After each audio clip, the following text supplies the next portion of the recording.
ត្រីសាល់មិនម្ដងចាត្រីសាល់មិននេះឆ្ងាញ់ណាស់ពុកម៉ែបងប្អូនបានទស្សនានិងតាមដានเพจខ្ញុំប្រកាសជាបាន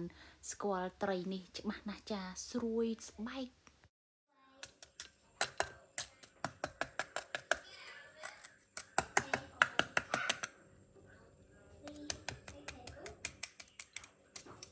កូន Grace ចូលចិត្តណាស់ពុកម៉ែបងប្អូនខ្ញុំផុសនៅក្នុងเพจតាំងពីរូបសัญลักษณ์ហើយនឹងរូបវីដេអូខ្លីៗតាំងពីគាត់នៅក្មេងមកពុកម៉ែបងប្អូនចាហើយញ៉ាំជាមួយនឹងជ្រក់ត្រសក់អូយឆ្ងាញ់ណាស់ហើយសាច់សាល់មិនគឺមិនស្ងួតមិនខ្សោះទេពុកម៉ែបងប្អូនចាខ្ញុំអមរាក៏សូមជម្រាបសួរហើយសូមអញ្ជើញពុកម៉ែបងប្អូនទៅចូលរួមទស្សនាពីវិធីធ្វើទាំងអស់គ្នាចំពោះការដាំបាយអង្ករខ្មៅនិងអង្ករក្រហមនេះខ្ញុំមានវីដេអូរួចហើយចាំខ្ញុំដាក់ link ជូនចាហើយគ្រឿងផ្សំនិងវិធីធ្វើគឺងាយស្រួលដូចលើកមុនដែរចាគឺងាយខ្លាំងមែនទែនពុកម៉ែបងប្អូននេះគឺជា herb របស់បារាំងទៀតណាចាជីខ្មែរយើងថាជីចានេះហៅ dill dill សង្ឃឹមថាខ្ញុំអានត្រូវ dill ចាdill នេះគឺយើងប្រើជាមួយនឹង seafood ជាមួយនឹងគ្រឿងសមុទ្រត្រីបង្គាបង្កងអីហ្នឹងកាត់ឆ្អាបញ៉ាំជាមួយបុកល្ហុងអីក៏ត្រូវដែរឬមួយក៏នំបញ្ចុកលាក់ពុកម៉ែបងប្អូននៅស្រុកនេះឆ្នៃតាមហ្នឹងប៉ុន្តែតាមធម្មតាគ្រូយកទៅប្រើជាមួយគ្រឿងសមុទ្រចាត្រីសាល់មិនដែលខ្ញុំយកមកប្រើគឺនៅទាំងស្បែកពុកម៉ែបងប្អូនដើម្បីអាំងទៅស្រួយហើយទម្ងន់ប្រហែលជាកន្លះគីឡូដែរចា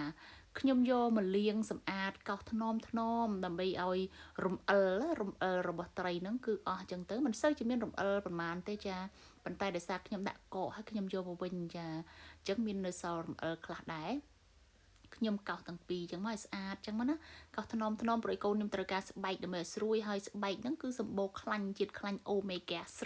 3ជួយឲ្យខួរក្បាលឆ្លាតវៃចាគិតការអ្វីបានសម្រេចគឺខ្ញុំជូតសម្អាតចា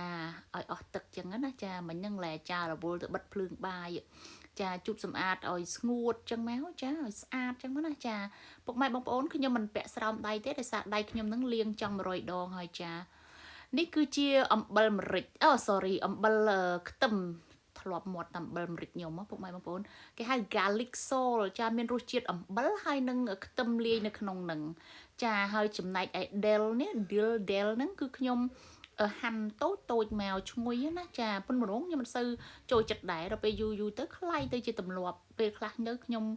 ខែណាអត់មានស្ងួតខ្ញុំអត់មានស្រស់ខ្ញុំប្រើស្ងួតចឹងណាចាតែខែនេះនៅខាងក្រោយផ្ទះចាប់ផ្ដើមដុះខ្ញុំក៏ប្រើស្រស់មករត់តែឈ្ងុយពុកម៉ែបងប្អូនខ្ញុំលាបប្រេងអូលីវពីលើចាអូលីវអ៊ុលហ្នឹងចាខ្ញុំលាបពីលើឲ្យសព្វចឹងទៅហើយខាងស្បែកនេះខាងស្រកាហ្នឹងក៏ខ្ញុំ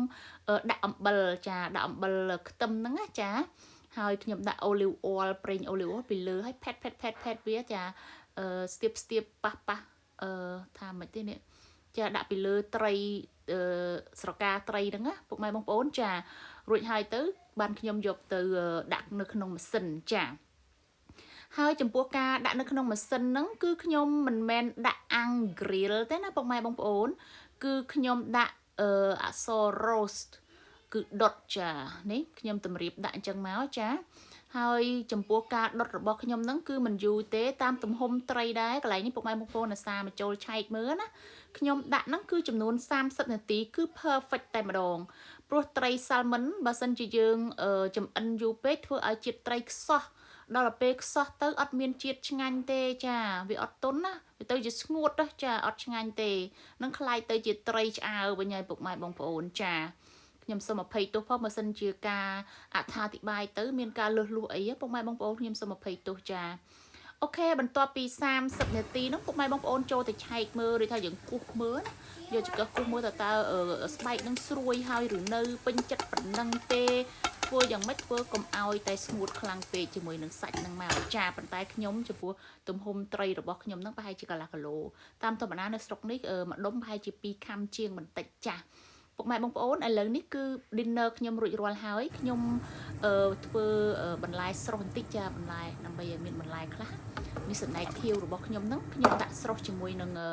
ទឹកហ្នឹងខ្ញុំដាក់ម្សៅស៊ុបបន្តិចម្សៅបន្លែហ្នឹងបន្តិចហើយនឹង peanut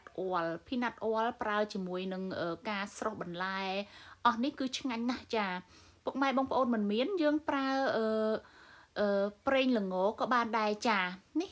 dinner របស់ពួកខ្ញុំរួចរាល់ហើយខ្ញុំដាក់ចានអញ្ចឹងទៅតម្រៀបឲ្យឃើញស្អាតបន្តិចនេះរបស់កូន Grace កូន James អត់យកស្បែកទេគឺគាត់យកតែសាច់សុទ្ធហើយខ្ញុំដាក់លាយជាមួយនឹងជ្រក់សសក់អូយពុកបែបបងប្អូនអើយឆ្ងាញ់អស់ស្ទះ3ចានហ្នឹងគឺថាអស់រលីងតែម្ដងខ្ញុំចង់ដាក់រូបឲ្យមើលក៏បានដែររូបថតកូនចៅខ្ញុំហូបហើយប៉ុន្តែក្រែងលោវាមិនសមរម្យចាកូន James មុនដំបូងឃើញខ្ញុំហូបជ្រក់សសក់ហ្នឹងដូចត្រូវមាត់គេសុំដែរចាពុកម៉ែបងប្អូនវីដេអូរបស់ខ្ញុំដល់ទីបញ្ចប់ហើយខ្ញុំក៏សូមអរគុណយ៉ាងខ្លាំងបំផុតចំពោះពុកម៉ែបងប្អូនទាំងអស់ដែលតាមដានតាំងពីដើមរហូតដល់ចប់ហើយក៏បានជួយ like ជួយ share ខ្ញុំសូមអរគុណខ្លាំងមែនទែនចាហើយខ្ញុំអមរានិងក្រុមគ្រួសារនឹងជួបគ្នាជាថ្មីម្ដងទៀតជាមួយនឹងវីដេអូផ្សេងទៀតនៅពេលក្រោយចាឥឡូវនេះវីដេអូមានតែប៉ុណ្្នឹងទេសូមបញ្ចប់ត្រឹមប៉ុណ្្នឹងសូមជូនពរសុខភាពល្អសំណាងល្អហើយយើងនឹងជួបគ្នាជាមួយនឹងវីដេអូក្រោយថ្មីទៀតចាសូមអរគុណបាយបាយ